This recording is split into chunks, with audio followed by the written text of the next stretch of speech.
Góðan dag og velkomin á þessa málstofu forvarnir gegn stoðkerfisvanda á vinnustöðum. Þessi málstofa hluti af 40 ára afmælisráðstefnu Vinnueftirlitsins sem ber heitið Vinnuvernd ávinningur til framtíðar. Hún átti að vera staðbundin hjá okkur með bæði erindum og vinnustofum en vegna samkomu takmarkana þurftum við að breyta fyrirkomulaginu hjá okkur og var henni strengt frá Grand Hotel 19. nóvember síðastliðinn. Vegna þessa breytinga þurftum við að fella niður vinnustofurnar en við ákváðum að breyta þeim í málstofur og halda þær í streymi. Þetta önnur málstofan af 4 og verður næsta málstofa eftir viku, 9. desember. Ef þið hafið áhuga á að hlusta bæði á afmælisráðstefnuna og þessar málstofur, þá eru þær til upptaka af þeim á heimasíðu Vinnueftirlitsins.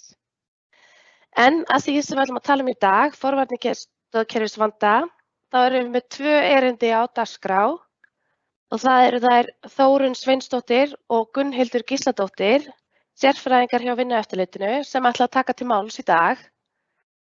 Þórunn, hún ætlar að fjalla um forvarnastarf á vinnustöðum og mikilvægi þess að nálgast stoðkerfisvanda heildstætt með því að ráðast að rótum hans. Hún mun jafnframt fara yfir helstu framtíðar áskoranir sem blasa við ef ná á stjórn á stoðkerfisvanda starfandi fólks.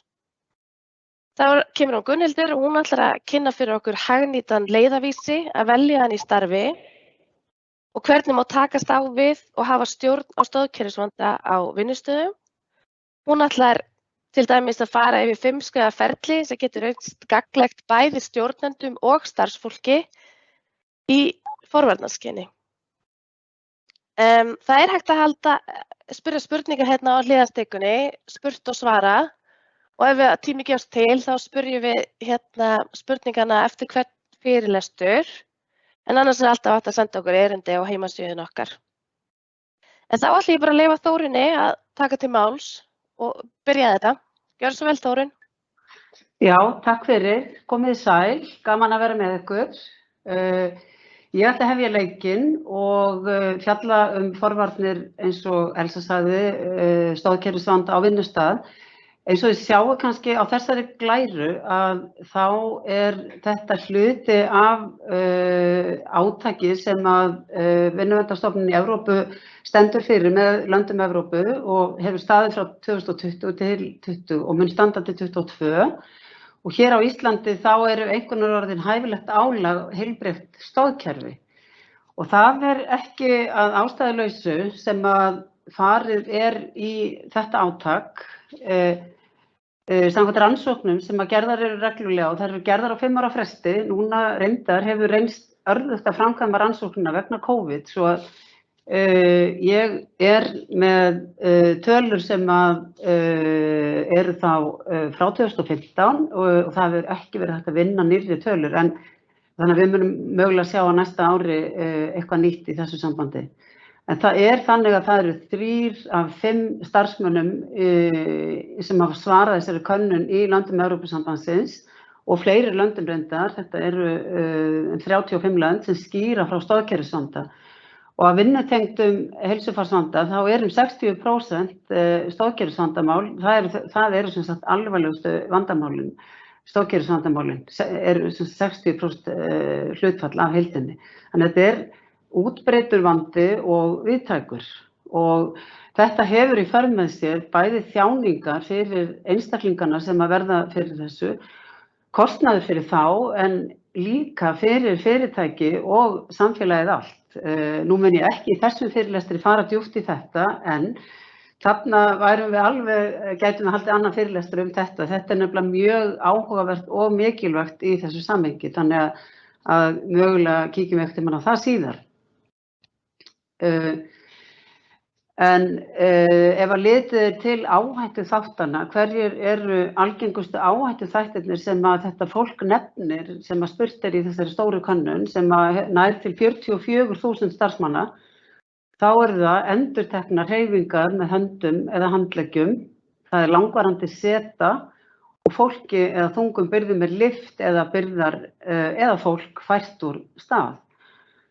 Og ef við lítum til myndana þarna til hliðar þá gefa þær okkur kannski einhverja hugmyndir hvers konar störf gætu verið þarna undir.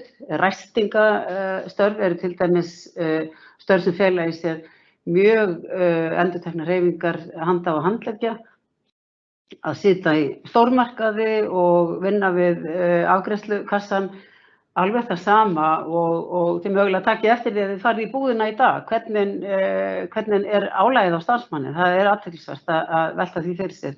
En kassarnir eru ólíkir, stundum er þetta betra og stundum er þetta verra. Og þarna er spurning hvort að fólk situr allan daginn bara á kassanum eða hvort að það er að vinna önnur störf í búðinni. Hvernig er vinnan skipulögð? Nú það þið sjáuð hinna myndirnar, jafnvel maðurinn sem stendur þarna við tölvuvinnu. Ef að lengi verið þá getur það verið einhæft í sjálfu sér, en hann stendur sem er gott mótvægi við áhættu þáttin þarna langvarandi seta.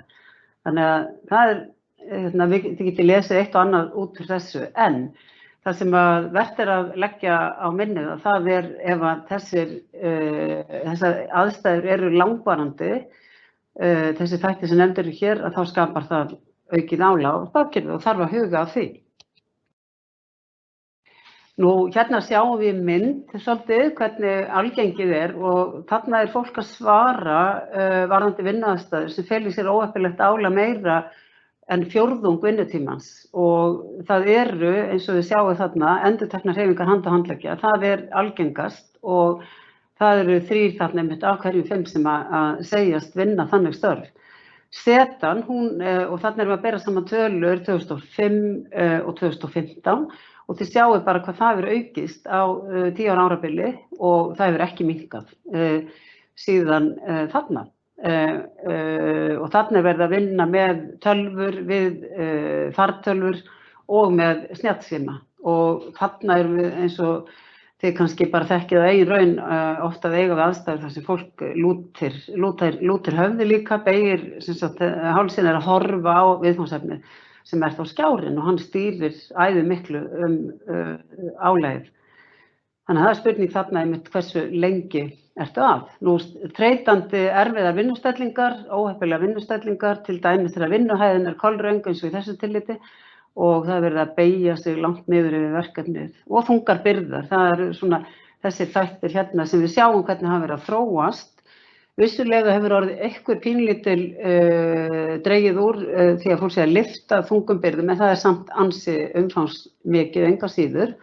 Og ef við sjáum hérna næstu mynd að þá, eins og ég segi, almennt er það kannski að fara aðeins niður, en það að lyfta eða færa skjólstæðinga, það er að vaxa. Og ég kem inn á það seinna þegar við förum að ræða aðeins heilbrigðisþjónustuna og heimaþjónustuna. Tengist sterkt inn á það og kannski hvernig munu störfin líta út í framtíðinu, hvað verða mikilvæg og umfangsmikil störf. Nú vinnuhraðinn og tímapressan, hún er vaxandi þarna á milli kannana og eins og þið og við öll þekkjum að þá hefur það áhrif á hvernig okkur líður og mjög auðveldlega fer maður að spenna axlirnar, draga þær upp og einhvern veginn sest það svolítið í vöðvan okkar þegar oft á tíðum þegar það er mikil krafan hraða og tímapressa. Nú þessar starfsgreinar sem ég sjáu þarna, þær eru starfsfólk í þeim er oftast í áhættu. Það er starfsmenn í starfsfólki byggingariðnaði, það er landbúnaður, það er annar iðnaður og heilbrigðisþjónustan. Kannanirnar sýna þetta þegar það verður að skoða eftir atvinnugreinum að það eru algengastar kvartanir þarna. Nú, hvað eru þá vinnutengd stofnkerfisvandamál? Það er heilsutjón sem að orsakast fyrst og fremst af vinnunni eða aðstæðum í starfsumhverfi eða versnar vegna áhættuþátta í vinnu. Og áhættuþættirnir geta verið líkamlegir, eins og vorum að nefna áðan, þessar einhæfu hreyfingar, langvarandi seta, lyfta þungu, en líka sálfélagslegir, skipulagslegir og einstaklingsbundnir. Ég kem aðeins inn á það fljótlega. Og þið sjáu þarna hvernig algengið er, þarna að vera að sýna það með þessum punktamyndum. Hérna önnur mynd sem varpar ljósi á það að það algengast að fólk kvarti yfir einkennum frá baki eða efri útlimum, munar ekki miklu þar á milli. Myndin sýnir einmitt þetta tengist á axlarsvæðið og upp í háls. Það svona það sem þetta efri útlimi stendur fyrir. Mun óalgengara að starfsmenn kvarti yfir óþægindum eða verkjum í neðri útlimum. Og þá þegar við erum svona búin að átta okkur aðeins á því að þetta vandi, þetta algengur og útbreiddur vandi, hvað ætlum að gera? Hvernig ætlum að ná stjórn á þessum vinnutengda stóðkerfisvanda sem að blasir við og hvað þarf til? Þá náttúrulega við hérna í Vinnueftirlitinu, við byggjum okkar starf á lögum og reglugerðum og ég að varpa hérna upp því sem að öllu máli skiptir fyrir þetta forvarnarstarf á vinnustað og það það að vinnustaðir gerir þessa áætlun um öryggi og heilbrigði fyrir sinn eigin vinnustað og þar áhættumatið sem að ég ætla aðeins að fjalla núna grunnur allra forvarna. Við höfum skipt hjá Vinnueftirlitinu bara svona til þess að gera þetta einfalt eins og hægt og þá höfum við skipt þessu upp í 5 þætti sem sjá hér og hreyfi- og stoðkerfið einn þáttur í púslinu en eins og þessi mynd ber með sér að þá hefur þetta áhrif hvað á annað. Við erum aðeins búin að nefna þarna þessa félagslegu og andlegu þætti, streitan ein birtingarmynd þess að hún hefur áhrif á stoðkerfið, spennum okkur, spennum vöðvana þegar við verðum stressuð oft á tíðum. Óheppileg hönnun á vélum og tækjum, hún getur gert það verkum að starfsfólkið vinnur í slæmum vinnustellingum. Efnanotkunin, ef að þú ert að vinna erfiðisvinnu, segjum bara lyfta þungu þar sem einhver mengun til staðar, að þá vandaru örar inn og verður fyrir meira áhrifum mengunar, umhverfisþættirnir, heitt, ef það mjög heitt að þá hefur það verulega áhrif á hjarta- og æðakerfið. Ef það mjög kalt að þá verður mikil spenna í líkamannum og það líka aukið álag á hreyfi- og stoðkerfi. Þannig tvinnast þetta allt saman og það þarf að horfa fyrir vikið á alla þessa þætti þegar verið að horfa á hvað til ráða og hvað þurfum að gera til að tryggja gott vinnuumhverfi til þess að draga úr álagi á hreyfi- og stoðkerfi. En við höfum þessi lög sem númer 46/1980, stundum kölluð vinnuverndarlögin. Þar sérstakur kafli sem fjallar áhættumat, heilsuvernd og heilsufarsskoðanir. Síðan gerð á grundvelli lagana og út frá Evróputilskipun þessi reglugerð sem svona reglugerð sem allir vinnustaðir þurfa að þekkja og kynna sér vel og vinna í rauninni samkvæmt. Og hún númer 920/2006, hún orðin 15 ára gömul. Hún fjallar skipulag og framkvæmd vinnuverndarstarfs á vinnustöðum og þar einmitt verið að fjalla ítarlega þá þessa áætlun öryggi og heilbrigði og heilsufarsskoðanir. Áhættumat á vinnustað og áætlun forvarnir, það þunga miðjan getur við sagt í þessari áætlun öryggi og heilbrigði. Og ég ætla nú að fara hratt yfir sögu hér, Gunnhildur mun koma betur inn á þetta, en það sem þarf alltaf að spyrja sig þegar verið að gera áhættumat fyrir vinnustaðinn, það heildstætt, verið að taka á öllum þessum þáttum sem ég sýndi áðan þarna í púslinu, næra til alls vinnustaðarins og verið að skoða og meta álag á hreyfi- og stoðkerfi. Eru þau gleraugu sett upp? Það svona spurning sem afar mikilvægt að spyrja sig. Gunnhildur kemur betur inn á hina þættina, en þá aðeins að þessum áhættuþáttum, aðeins að ræða þá betur. Þetta líkamlega, jú, það vinnustellingarnar sem vorum að ræða áðan, óheppilegar vinnustellingar, lyfta þungu, langvarandi stöðu seta, endurteknar hreyfingar, líka þessir umhverfisþættir sem ég var að nefna þarna áðan í kringum púslið. En svo kemur þetta sálfélagslega mikið vinnuálag ef að það til staðar og krafa mikinn hraða. Ef þú hefur ekki stjórn á eigin verkefnum nægilega þannig að þú getur tekið hlé og aðeins póstað út þegar þú hefur þörf fyrir það og þarf bara að halda áfram sama hvað, að hefur ekki kannski áhrif á hvernig hlutunum stilt upp yfir daginn, að þá eykur það líkur á óheppilegu álagi. Nú, ef þú hefur ekki nægilegan stuðning, það hreinlega skortir stuðning, bæði getur það verið stuðningur yfirmanns, líka stuðningur frá samstarfsfólkinu. Og skipulagsþættirnir eins og það að vinna lengur en eðlilegur vinnudagur að þá verður, ef að álagið óheppilegt, að þá verður það náttúrulega í réttu hlutfalli við fjölda vinnustunda og áhrifin verða meiri því lengur sem þú vinnur.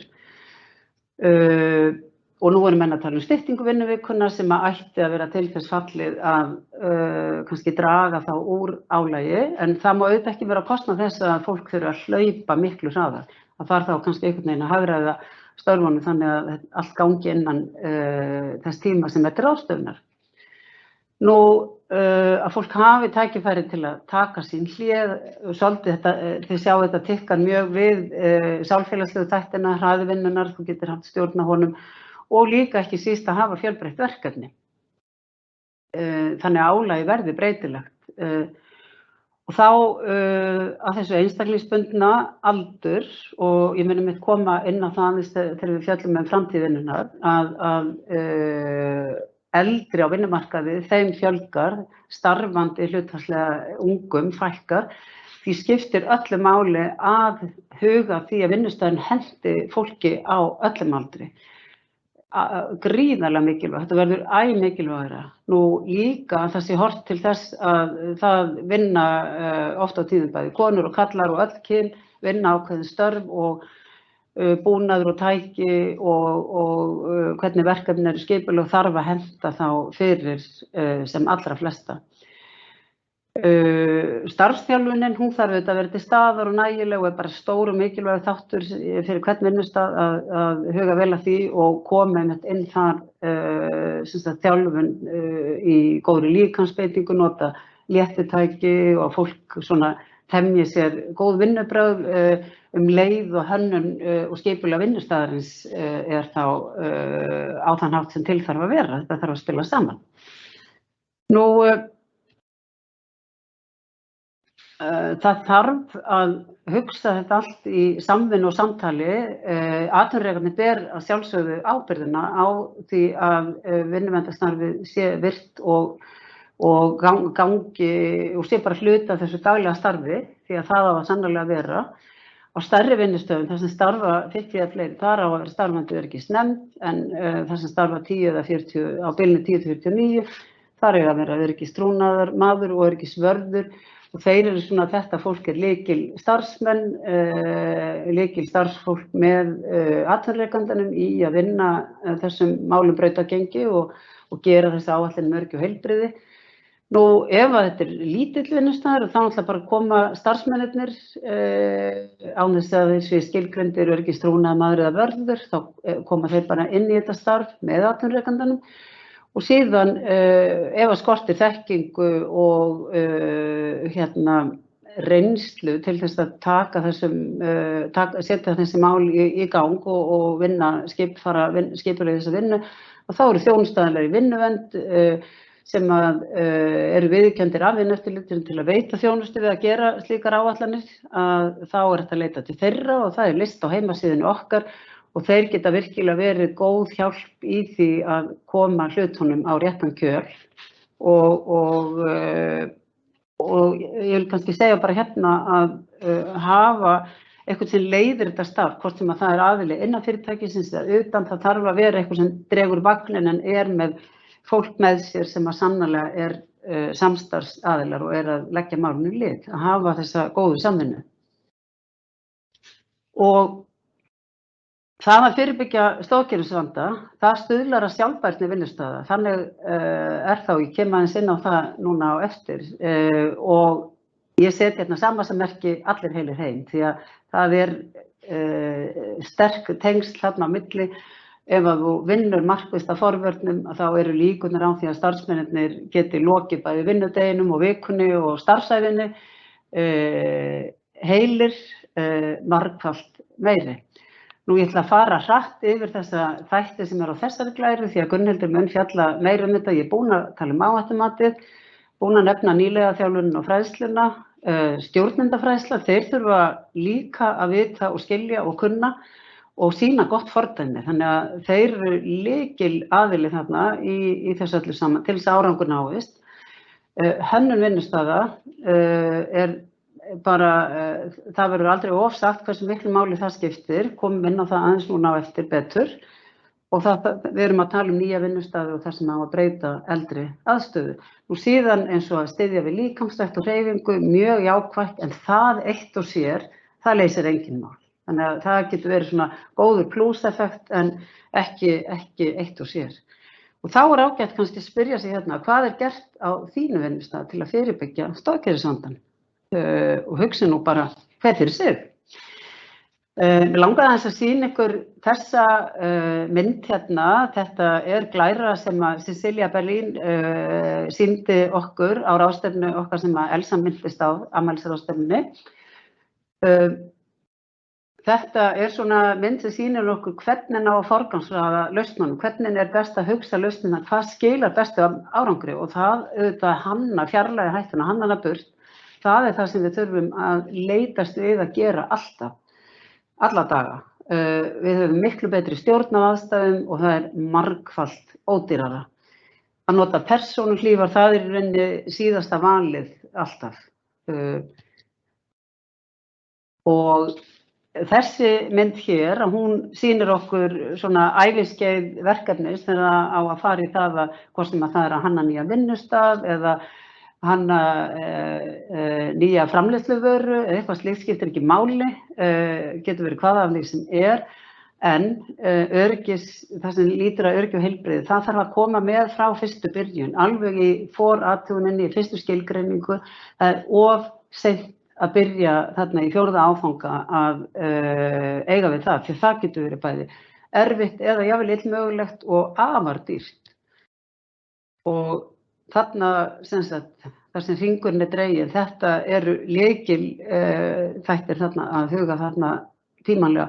Og hérna ætla ég að leyfa mér að sýna ykkur aftur glæru frá Cecilíu, mér fannst hún svo flott en þetta er tekið úr námsbók sem er vitnað þarna í og þau getur örugglega kynnt ykkur hana og þarna þessi mynd sýnir aðeins betur svona ef þið viljið kafa eitthvað dýpra í þetta, nákvæmlega skref fyrir skref, hvað gerist á hverju stigi.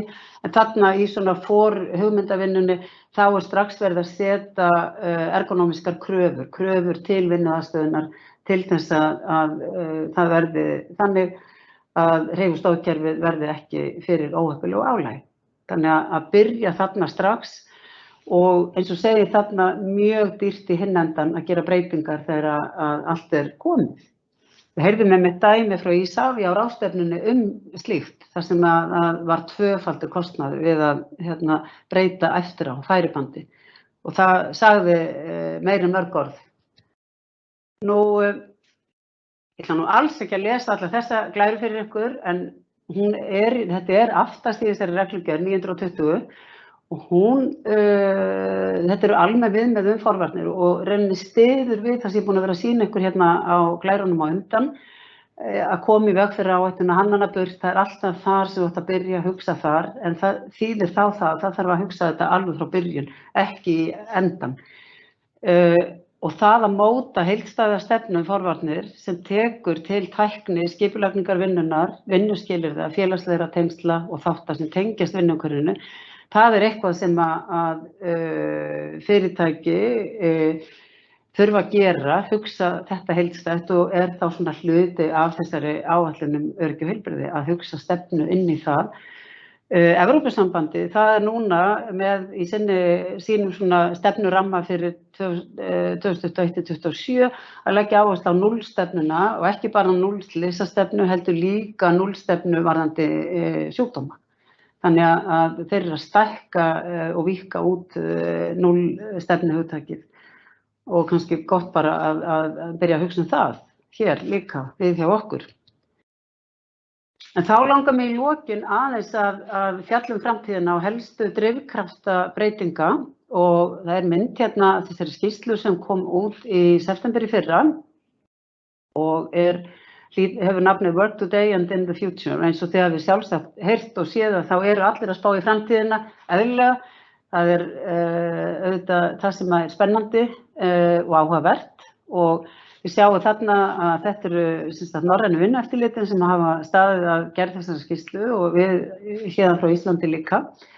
Og þarna langar mig að sýna ykkur úr þessari skýrslu þessa drifkrafta breytinga sem eru þá svona helstir og tiltaldir.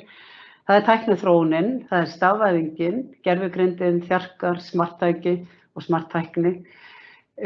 Nú ég aðeins að fókusera á hvað áhrif þetta stóðkerfið. Jú, fjölgun platform work starfa sem ég heyrði í fyrra daga mætti þýða sem netvangsstörf, náttúrulega bara alveg ágætis orð.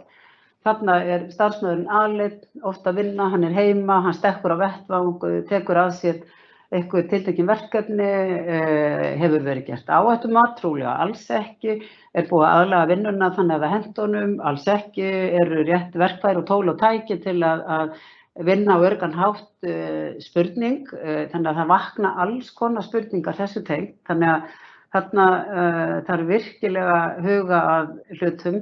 Nú fjarvinna sem við meira að minna öll þekkjum á eigin skinni eftir COVID, að þar mörg að hyggja og það að sitja við eldhúsborðið og sitja með fartöluna sína, það ekki framtíðarsýnin sem við getum horft á að verði því að eftir kannski þarf þetta að þola þetta í einhverja daga eða vikur en að sitja þannig langtímum saman ár út og árin, það gerir stóðkerfið þannig að það bara verður lítið starfhæft eftir það. Það gríðarlegt álag og menn eru búin að sjá það bæða mikið álag á stóðkerfi og mikið álag sem tengist félagslega vinnuumhverfinu. Þannig að þarna virkilega þarf að huga því að tryggja góðar vinnuaðstæður, góð samskipti og allt þetta. Nú lýðfræðilega þróunin, aðeins var ég búin að nefna fjölgun aldrara og hlutfallslega færri starfandi á vinnumarkaði, líka þannig að það eru fleiri íbúar af erlendum uppruna. Og breytingar meðal annars sem hafa áhrif á stóðkerfið, það fjölgun starfsfólks í heimaþjónustu, það verða fleiri á starfinu á heimilum, það þarf að tryggja góðar vinnuaðstæður inn á heimilunum. Þetta eins og þetta í dag, mikið konur sem í þessum störfum, þarna oft alls ekki huga nægilega af léttutækjum eða vinnuaðstæðum almennt, það þarf að gera áhættumat fyrir heima hjá hverjum einasta þjónustuþega til þess að tryggja vinnuaðstæðurnar séu góðar. Nú áhersla eins og ég nefndi kannski á þarna og lengingu starfsævinna með þátttöku allra. Það eitthvað sem þarf að huga og vinnustæðarnir passi þá fyrir unga sem aldna. Nú aðeins áfram hérna hnattvæðingin, það fjölmenning á vinnustöðum, það eru starfsmannalegur, það erlent starfsfólk oft í líkamlega krefjandi störfum, það þarf að tryggja að það sé gert áhættumat fyrir öll störf með breiðri þátttöku, þeir komi að því líka og fræðslan og þjálfunni þarf að ná til allra. Nú, loftslagsbreytingarnar og umhverfismálin, það eru náttúruhamfarir, harðari vetur, hærra hitastig, þetta eitthvað sem menn teikna upp sem sviðsmyndir og þegar farið að láta á sér kræla. Áhrif á líkamann þar með talið stóðkerfið, mikið hitaálag í vinna í kulda, auknum kulda, björgunarstörf, erfiðar aðstæður, þannig að það margt þarna sem við hefum kannski eftir að sjá meira af. En hérna í lokin langar mig að nefna aðeins þessa stefnu Evrópusambandsins gagnvart heilsuöryggi fyrir þessi ár 2027 og þar sérstaklega bent á að það þurfi að huga að stóðkerfisvanda, félagslega vinnuumhverfinu og lífsstílsjúkdómum. Þetta eru þættir sem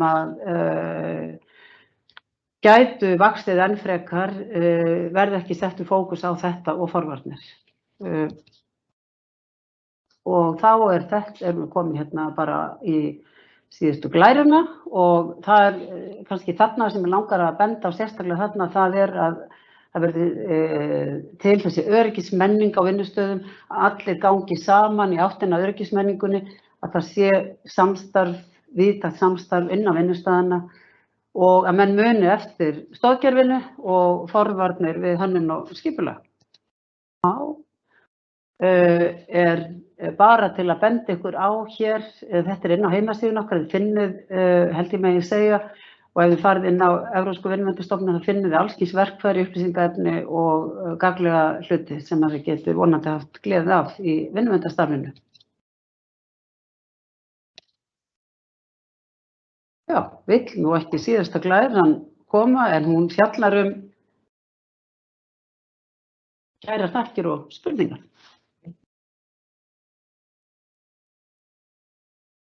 Kærar þakkir fyrir þetta, Þórunn. Þetta er mjög þörf umræða. En það komin hérna ein spurning til þín. Getur sjónin haft áhrif á lélega líkamsbeitingu? Já, svo sannarlega og það bara mjög mikilvægt að láta fylgjast með sjóninu og hafa þá sjóntæki, hvort sem það eru gleraugu eða linsur eða hvað það nú að vera með það þannig að það hæfi á hverju aldurskeiði og þetta læðist nefnilega oft að manni þegar aldurinn færist yfir að þá kannski tekur maður ekki alveg eftir því en sjónin breytist, það eru aldursbreytingar og þá mjög mikilvægt að skoða þetta og líka þá jafnframt að huga lýsingunni þannig að hún sé nægileg því að það er sagt að sko 60 maður þurfi þrefalt meiri lýsing en 20.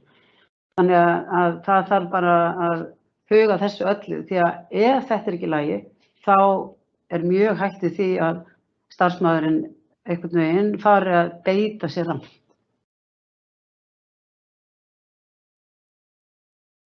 Takk fyrir þetta kærlega. En nú ætlaðu að leiða okkur í gegnum nokkra liðkunaræfingar. Það ekki rétt með? Það víst meiningin því að við ætlum ekki að hafa langvarandi setu. Við vorum að tala þarna í byrjun að það væri kannski ekki alveg það besta. Þannig að nú vil ég bara biðja ykkur ef þið setið að standa á fætur og rúlla aðeins hérna öxlunum. Það þarf oft alls ekki mikið til, bara litlar, léttar, æfingar, stuttar sem að hjálpa okkur og ef þið hafið pláss að hægri handlegg upp, teygja ykkur, taka morgunteygina, þið tókuð hann ekki morgun og niður og vinstri teygja ykkur alveg upp í þak að þið náið og niður og svo aðeins að leggja höfuðið bara rólega út á hlið. Gæti tekið í, það er svo snemmt núna og við erum kannski búin að hreyfa okkur rosalega mikið í morgunsárið. Alltaf betra að gera teygjurnar þegar maður er búin að kannski liðka sig aðeins betur eða hita sig aðeins betur upp skulum við segja. Svona og nú skulum við kíkja yfir axlina, sjá hvort að það gengur. Og ef það gengur lítið, þá er þetta kannski æfing sem þið ættu að gera á hverjum einasta morgni. Mér langar þá bara að þakka fyrir mig og set boltan aftur til þín, Elsa. Takk fyrir þetta, Þórunn. Gott að nýta þessar æfingar í okkar daglega lífi en það er nauðsynlegt aðeins að standa upp og hreyfa sig reglulega. En þá kom hann í Gunnhildi og eins og ég nefndi áðan ætlar hann að kynna fyrir okkur leiðavísi að velja í starfi. Hvernig má takast á við og hafa stjórn á stoðkerfisvanda á vinnustöðum? Gjörðu svo vel, Gunnhildur. Takk fyrir, Elsa. Heyrðu, já, ég ætla svolítið að halda áfram með það sem að Þórunn er búin að vera að tala og eins og Þórunn kom inn á þá er stoðkerfisvandi vissulega eitthvað sem að mikill vandi í allri Evrópu og kostar bæði atvinnurekendur og samfélagi allt milljónir á hverju ári. Sjá, ég þarf að komast yfir á næstu glæru hérna. Þarna kemur hún. Já, og þannig að ég ætla svo sem ekki að staldra meira við það. Þórunn kom mjög vel inn á þetta, en það sem að mig langaði hins vegar til þess að nota tímann í dag er kannski að skoða svolítið hvað er til ráða. Og ég ætla að kynna hérna fyrir ykkur leiðavísi sem er á heimasíðunni okkar hjá Vinnueftirlitinu. Þetta er leiðavísi sem að Evrópska vinnuverndarstofnunin í Bilbao hefur gert og er þýtt á íslensku.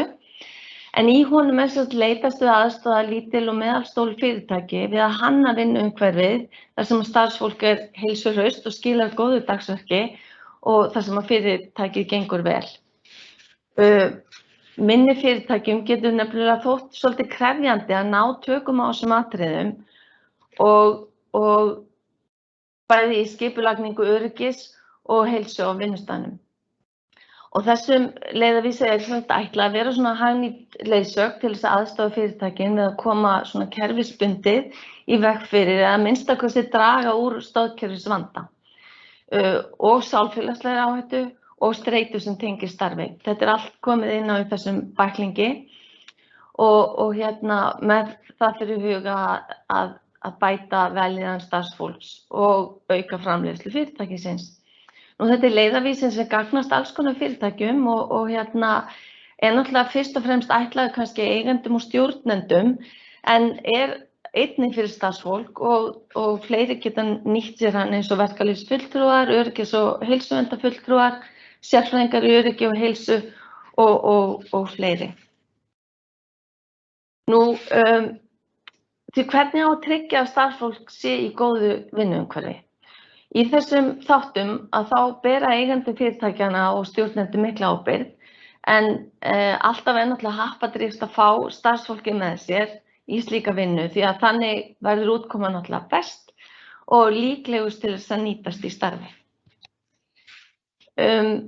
Allar aðgerðir sem eru gerðar til þess að bæta vinnuumhverfið þurfa bæði tíma og mannafla en það borgar sig jú auðvitað margfalt eins og Þórunn vék að hérna áðan og í leiðarvísinum og þá þetta tekið mjög skýrt fram þetta heildstæða nálgun. Nú í leiðarvísinum þá eru kynnt 5 skref sem ég ætla að fara betur í á eftir en það einnig í bæklingnum farið yfir þætti sem geta leitt til streitu og haft áhrif á andlega líðan í vinnu en þau málefni var einmitt rætt í síðustu málstofu okkar hjá Vinnueftirlitinu sem var í síðustu viku. En samkvæmt þessum leiðarvísi þá svona skilvirk og kerfisbundin nálgun til þess að framkvæma breytingar á vinnustaðnum byggðar á þessum 5 skrefum. Nú, en þá stoðkerfisvandanum sem í þessum leiðarvísi kafli 3. Hvaða áhrif hefur stoðkerfisvandi á fyrirtæki? Nú, ef við bara tökum fjarvistið, þá ekki óalgengt að starfsfólk þjáist svo mikið af stoðkerfisvanda að viðkomandi þurfa að vera frá vinnu vegna veikinda í nokkra daga eða jafnvel vikur og mánuði og fjarvistið sem orsakast af stoðkerfisvanda geta verið alvarleg vandamál fyrir fyrirtæki. Veikt starfsfólk sem í vinnu, ég held að það sé bara erfitt fyrir okkur að ímynda sér hvernig það að finna til á hverjum einasta degi vegna verkja sem orsakast af stoðkerfisvanda. Viðkomandi tala kannski ekki oft aðstæður sínar við hvorki stjórnanda né samstarfsfólk en ósjálfrátt að það dregst af afköstum viðkomandi þannig að aðilinn getur ekki sinnt starfi sínu eða innt af hendi eins vel og áður. Og í þessari stöðu þá stoðkerfisvandinn íþyngjandi og frammistaða og afkasta geta starfsmanna rýrnar verulega. Þannig að tapið hjá fyrirtækinu getur verið vegna þessa en ekki bara vegna fjarvista. Nú, síðan það snembún og þvinguð starfslok. Einstaklingum með stoðkerfisvanda getur þurft að yfirgefa vinnustaðinn fyrir fullt og allt, annaðhvort eftir bráðmeiðsli eða eftir að hafa verið útsettur fyrir hættu í mörg ár eða vegna langvarandi stoðkerfisvanda. Þannig að það að ýmsu að hyggja, en hvernig komum við í veg fyrir þessi neikvæðu áhrif? Nú, þótt að sé kannski ólíklegt að það sé alltaf hægt að útrýma fullkomlega öllum hættum að það hægt að grípa til skilvirkra aðgerða til þess að draga úr og hafa stjórn á áhættu þáttum stoðkerfisvanda sem að starfsfólki útsett fyrir. Og skilvirk stjórnun á stoðkerfisvanda felur í sér inngrip snemma í ferlinu. Og til þess að hafa stjórn á stoðkerfisvanda leið og vita á honum þá þarf náttúrulega starfsfólki að segja frá honum leið þau finna fyrir honum og stjórnandi eða reikandi þarf að taka strax á málunum. Ef ekkert aðgæst þá getur það haft áhrif á heilsu starfsfólksins og afkastagetu fyrirtækisins.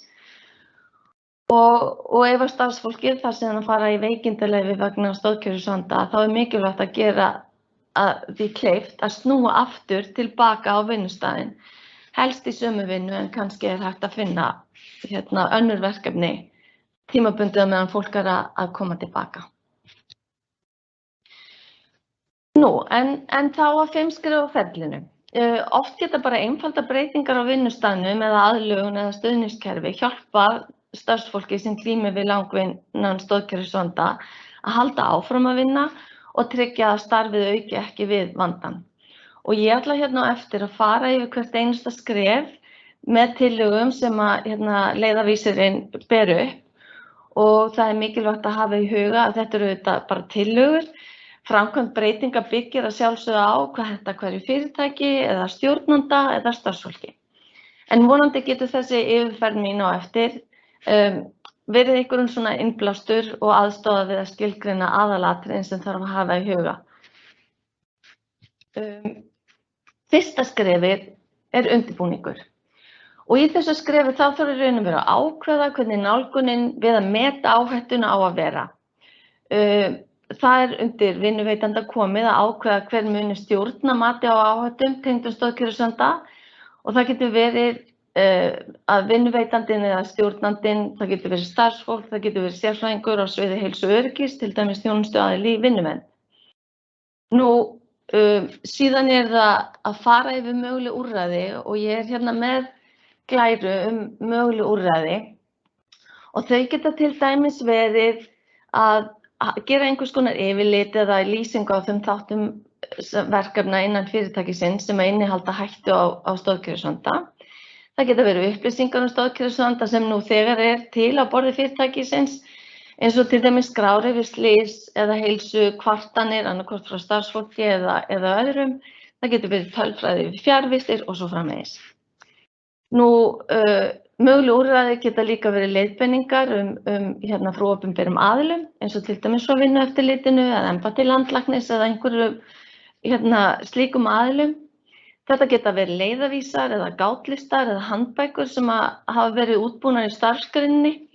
Þetta getur verið kannski eitthvað sem fagfélögin hafa inn á sínu borði eða samtök á vinnumarkaði.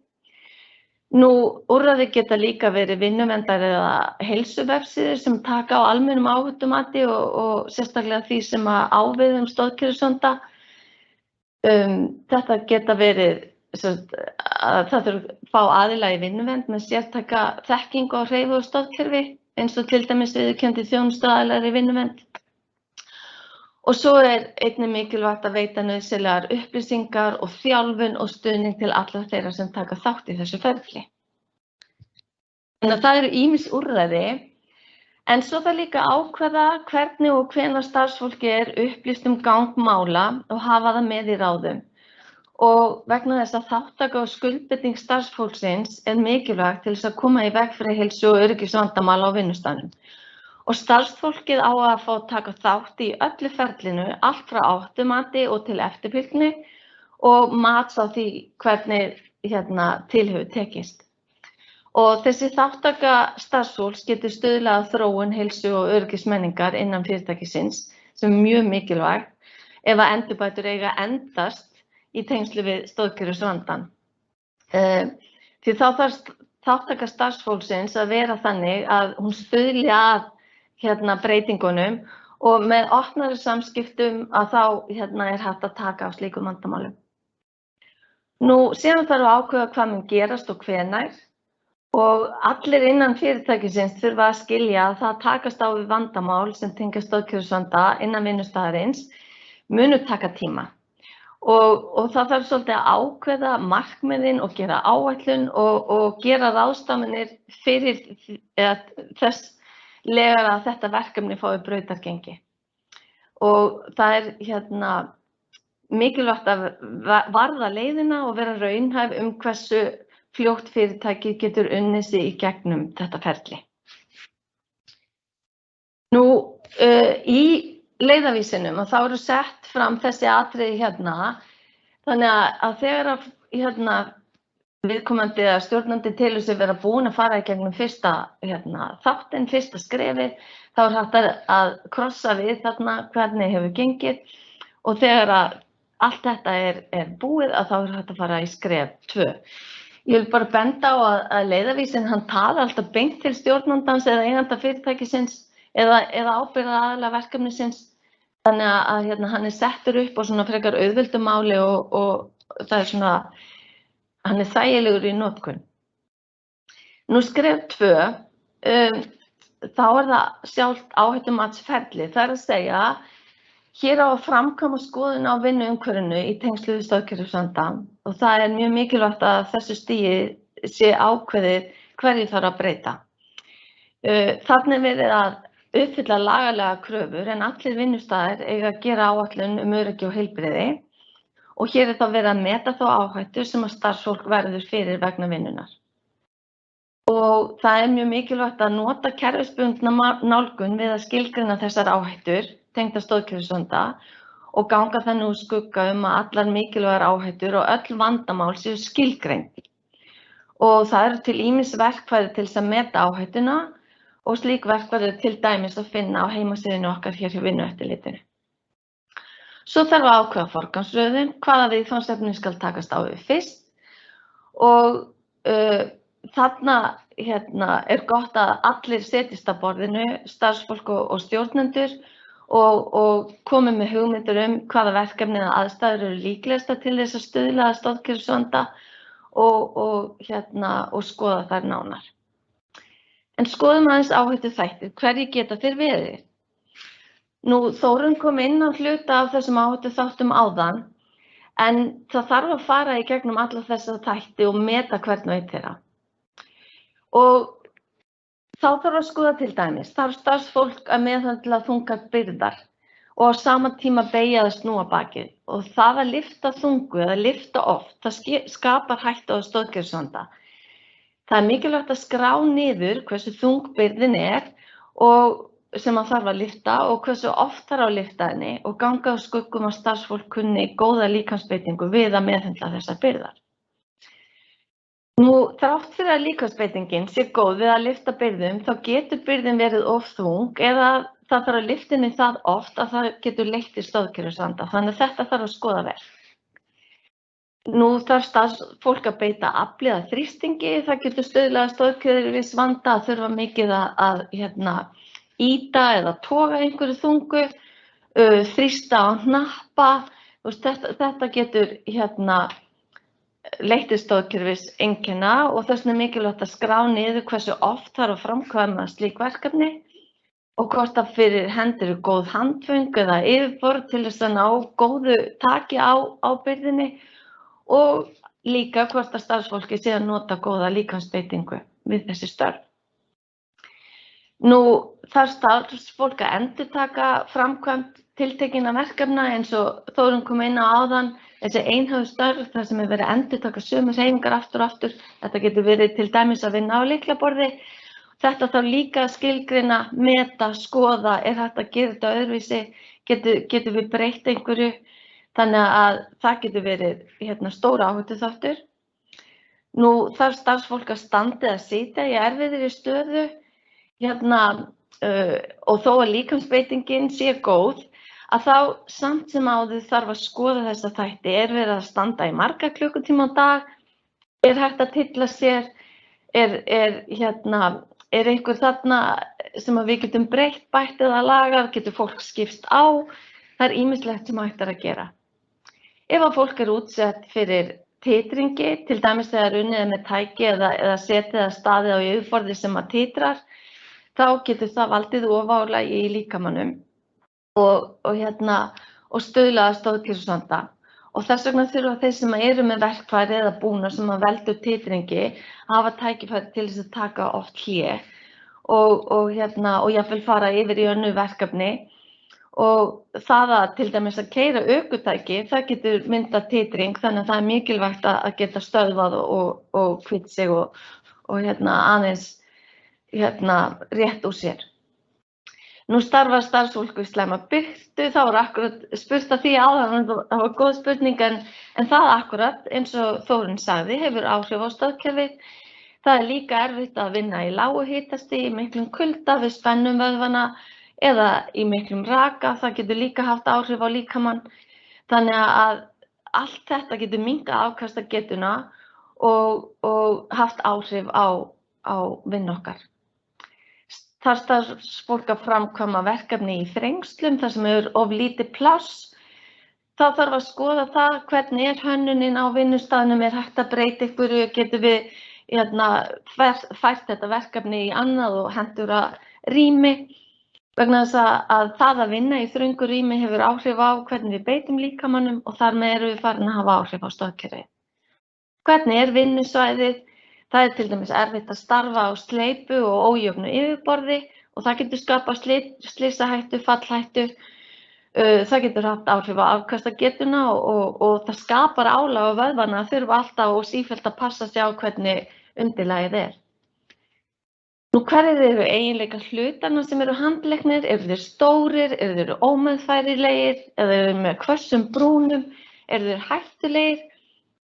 Hvernig eru til dæmis borvélarnar, skærin, stýrin, böndin og svo framvegis? Þetta þarf að skoða og til þess að kannski koma auga á þessa hluti mjög mikilvægt að tala við starfsfólki sem að beita þessum áhöldum og spyrja og kannski fá tenginguna hjá þeim.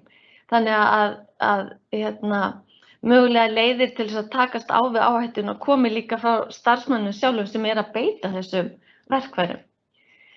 Nú hvað þyngd og dreifingu hluta, hvort sem það eru hlutir eða jafnvel fólk sem að verið að hjálpa, aðstoða, bera, lyfta, þá getur það haft mikil áhrif á stoðkerfið. Og það eru ófá náttúrulega slysin sem hafa orðið við þessar aðstæður og þess vegna mikilvægt að skoða þetta mjög nákvæmlega og skráða hjá sér og fara í gegnum allt ferlið með starfsfólkinu sem kemur að þessum verkefnum. Nú handföng og ílátum, tækjum og búnaði erfitt að grípa í hlutin. Það eitt og sér getur valdið því að fólk fer að beita sér illa við verkefnið, þannig að aftur skoða alla þessa þætti. Nú, það geta verið áhættuþættir í skipulagningu, eru dagar eða tímabil þar sem vinnuálagið mjög mikið. Það erfitt oft að vinna í miklum hraða, fólk spennir vöðvana og það gleymir sér frekar, það gleymir að taka hlé, eða jafnvel forðast að taka hlé ef það mikið álag. Ef eru langir vinnudagar þar sem reynir á starfsfólki lengi í einu, eru verkefni nægilega fjölbreytt, eitthvað sem hægt að gera til þess að breyta einhverjum verkefnum yfir í fjölbreyttari, eitthvað sem hægt að gera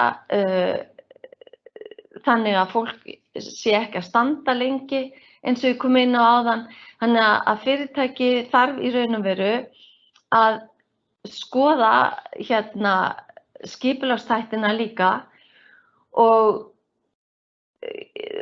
mér langar kannski bara að segja að fyrirtæki sem að horfa fram hjá því að leyfa starfsfólki að prófa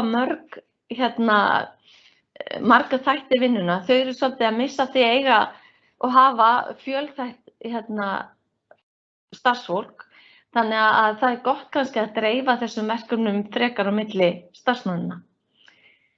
Nú, og síðan þarna með að standa og sitja eins og ég kom inn á áðan. Sálfélagslegir þættir, eins og til dæmis miklar kröfur, óhóflegt, líkamlegt eða andlegt vinnuálag, skortur á stjórn á eigin starfi og lítill fjölbreytileiki, þetta allt eitthvað sem hefur áhrif á stoðkerfið okkar. Og sumir þessa þátta tengja síðan skipulagsþáttunum sem við vorum að fara yfir. Streita getur aukið vöðvaspennu töluvert og gert það að verkum að fólk spennur og fer að beita sér öðruvísi. Þannig að maður skyldi ekki vanmeta tengsl sálfélagslegra þátta og stoðkerfisvanda. Nú, síðan þarf að fara í gegnum, henta þessi tilteknu verkefni betur fyrir sumt starfsfólk en annað. Þarna þarf kannski að skoða hæð og heilsufar. Þarna þarf líka að fara í gegnum, hægt að aðlaga verkefnin að færni starfsfólksins. Þannig að það ýmislegt sem hægt að skoða þegar við erum að meta áhættuna. Og í bæklingnum þá komið fleiri hugmyndir, sumir svolítið nýstárlegar eða við höfum kannski ekki heyrt þær eins og til dæmis að kortleggja stoðkerfisvanda með líkamskorti. Þá hreinlega bara sett upp á einhverjum áberandi stað mynd af líkama og starfsfólki krossað við það sem það hefur fundið fyrir stoðkerfiseinkennum síðastliðna viku eða mánuði eða slíkt. Það líka hægt að koma upp myndasafni, fá starfsfólk og stjórnendur til þess að taka myndir af stöðum sem þeir telja hafi áhrif á stoðkerfið og stoðkerfisvanda og fara síðan yfir það saman. Þannig að það er ýmislegt hægt að gera. Forgangsröðunin, hvaða viðfangsefni á að takast á við fyrst? Það er alltaf mikilvægt að forgangsraða þessum aðgerðum til þess að fyrirbyggja það að við séum að byrja kannski á röngum enda. Og aftur starfsfólki þarf að koma að þessari forgangsröðun til þess að setja sínar hugmyndir í púkið og það sé hægt að vinna að þeim. Því skref 3, það er framkvæmdaáætlunin og þar eru listuð upp þessi atriði sem ég ætla nú ekkert að lesa endilega upp fyrir ykkur. En til dæmis að þá segja þau í bæklingnum eða koma með svona dæmi. Þannig að þetta er sett upp í svona einfalda töflu þar sem er talað tegund inngripsins, mögulegar aðgerðir og svo dæmi. Og framkvæmdaáætlun sem er sett svona fram er auðveld í notkun og skapar góða yfirsýn yfir hvað þarf að gera. Það er líka hægt að nota hugaflugsfundi þar sem að starfsfólki kemur saman og í ákvarðanatökunni hvaða verkefni eiga að vera í forgangi. Og síðan kemur þessi skilvirka innleiðing sem að felur í sér að lýsingu á vandamálinu, hvað er sett í forgang, hvaða lausnir sjáum við, hver ætlar að bera ábyrgð og hverju, það er mjög mikilvægt að skrifa það niður, hvaða úrræði höfum við, hvaða tíma höfum við og síðan er ferlið metið aftur. Skref 4, þá er gripið til aðgerða og þarna í raun og veru gerist sjálf innleiðingin og þarna aftur í þessu ferli til þess að tryggja það að allir sem að bera ábyrgð á mismunandi inngripum séu á sömu blaðsíðu og til þess að starfsfólkið sé líka með í öllu ferlinu, þá er mjög mikilvægt að hafa reglulega fundi þar sem er farið yfir þessa þætti. Samfelld eftirfylgni, verkefni má ekki sofna og ég held að þekki það margir hvernig það er að maður byrjar og er svo glaður og ánægður og allir eru með og svo svona smá saman fjarar aðeins undan verkefninu. Það má alls ekki og til þess þarf einmitt að halda þessa fundi og vera með ábyrgðar fulltrúa sem að halda verkefninu gangandi og tryggja það að þessar aðgerðir séu í raun og veru að skila sér alla leiðina. Síðan er skref 5, það er þá mat. Þar er farið yfir hvað gekk vel, hvað gekk illa, hvernig hefur þetta virkað hjá okkur og auðvitað er það oft þannig að þegar er verið að koma inn með nýjar aðferðir að þá kostar það átök fyrir starfsmenn og stundum verður það líka þannig að það er verið að breyta einu ferli og þá hefur það ósjálfrátt áhrif á annað en það er í raun og veru kannski eitthvað sem er bara auðvelt að koma í veg fyrir með góðri skipulagningu. Þannig að þetta er það sem ég ætlaði að tala um í dag og ég bara minni á þessi leiðarvísi, hann er inn á heimasíðu Vinnueftirlitsins og ég vona að þessi stutta yfirferð mín og hraða hafi kannski gefið ykkur smá innsýn í hvernig hægt er að nota þennan leiðarvísi. Og því að forvarnir eru öflugasta vopnið sem við höfum til þess að sporna við þessari óæskilegu þróun sem við erum að sjá í allri Evrópu varðandi stoðkerfisvanda. Og eins og Þórunn kom inn á, einkunnarorð Vinnueftirlitsins er allir heilir heim. Við viljum að ungir sem aldnir geti komið heim daglega en komist líka starfsævina á enda heilir. Þannig að þetta var það sem ég ætlaði að segja í dag.